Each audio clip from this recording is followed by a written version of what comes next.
It's 9 o'clock in the morning on Tuesday, August 27th, 2024. And it's about 90 degrees, 55% humidity. We had some dew this morning. Not much, but some. This western part of the pasture where, the water is, it's pretty dry. The eastern part is great though. I think it's because of the shade of the trees. But as you can see, we're moving the cows to a new row right now. Come on, little buddy. You're the last one. Come on. Come on, 47. That's the wrong way. Why do they always do this to me? Please, it's hot. We've been setting up the pen to move the sheep and the rams and the dogs. But we decided we have to move the cows before we can do that. As usual, they get caught up in the wire. Yep. Anyway. Yeah.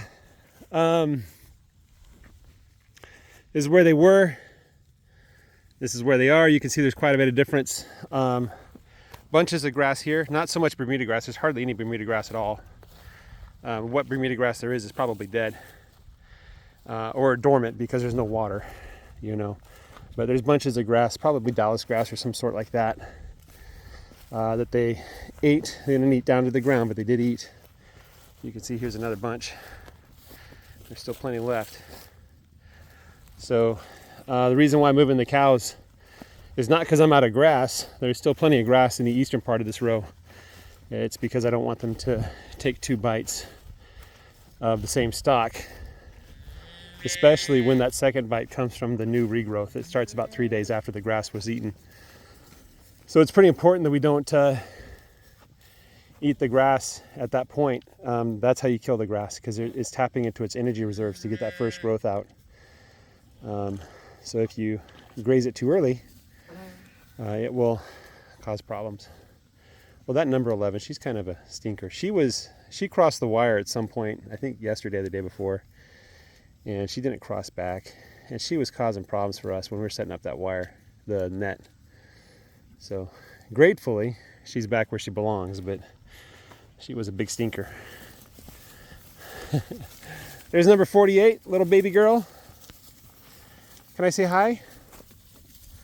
No? Did you want some water too? I'll say hi when you get in water. I just want a little pet, little girl. So you can see me, I'm right here. I'm just gonna pet you. Yep. Ooh, she's nice and soft. Yeah. You're a good little girl. Are you growing up big and strong like your mama? Let's see if the water's cold. Yeah, it's nice and cool. Nice. On a hot day like this, it's probably refreshing to drink that water. Let me check their minerals as well. That's something that's important for the cows, is that they have salt and minerals. They should be getting all the minerals from the grass. There's plenty in there. Okay, good.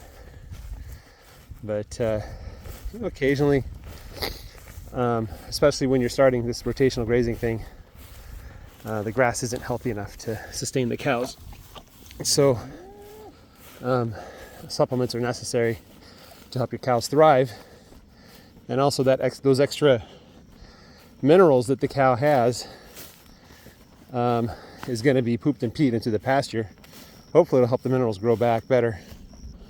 But my understanding, it's not the minerals themselves, it's the bacteria that help the plants access the minerals.